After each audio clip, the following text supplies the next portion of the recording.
हे प्रिय मित्र, अब हम पहुंचते हैं भगवत गीता के छठे श्लोक पर, जहां दुर्योधन की गिनती अभी रुकी नहीं है। उसका भय और भी गहराता जा रहा है और वह उन योद्धाओं के नाम गिनाता है जो केवल पराक्रमी ही नहीं बल्कि धर्म के लिए अपना सर्वस्व देने को तत्पर है। यह है अध्याय 1 श्लोक 6। श्लोक 6 संस्कृत में युद्धामन्युश्च विक्रांत उत्तमौजाश्च वीर्यवान सौभद्रः द्रौपदेयाश्च सर्वैव महारथाः। शब्दार्थ एवं सरल अनुवाद। युद्धामन्यु च विक्रांतः पराक्रमी युद्धामन्यु उत्तमौजाः च वीर्यवान और शक्तिशाली उत्तमौजा। सौभद्रः अभिमन्यु सुभद्रा का पुत्र। द्रौपदेयाः च और द्रौपदी के पांचों पुत्र।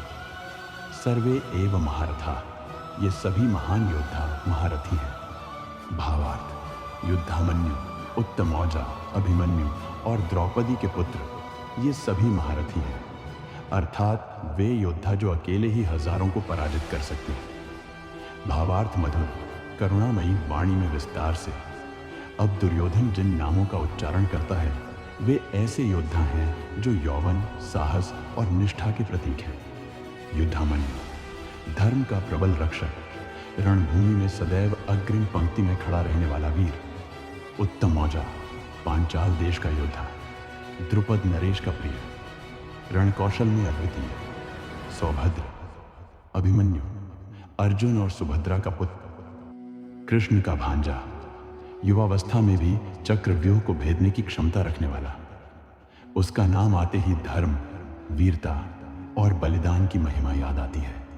द्रौपदेय द्रौपदी के 5 पुत्र, युधिष्ठिर, भीम, अर्जुन, नकुल और सहदेव के पुत्र। वे अपने पिता की छाया थे, परंतु नन्ही आयु में ही धर्म और युद्ध के लिए समर्पित। दुर्योधन जब इनका नाम ले रहा है तो वह अब आगामी पीढ़ी की शक्ति को भी देख रहा है। धर्म की जड़ें गहरी हो चुकी हैं। भीतर छिपा संकेत दुर्योधन को अब यह अनुभव हो रहा है कि युद्ध केवल वर्तमान के योद्धाओं से नहीं लड़ा जा रहा, बल्कि धर्म की अगली पीढ़ी भी युद्ध भूमि में खड़ी है। यह युद्ध केवल सत्ता का नहीं बल्कि संस्कार और सत्य की रक्षा का संग्राम है। जब अभिमन्यु और द्रौपदी के पुत्र जैसे योद्धा रणभूमि में हों तो यह स्पष्ट हो जाता है कि धर्म अब वंशों में बह रहा है। इस श्लोक से हमें क्या शिक्षा मिलती है? सच्ची शक्ति केवल संख्या में नहीं बल्कि निष्ठा, धर्म और वंश परंपरा में होती है। जब धर्म के लिए एक परिवार खड़ा होता है तो उसकी अगली पीढ़ी भी उसी पथ पर चलती है। और मित्र, बलिदान, सच्चाई और निडरता का बीज जब एक बार बोया जाता है तो उसका वृक्ष पीढ़ियों तक धर्म को छाया देता है। जय श्री राधे।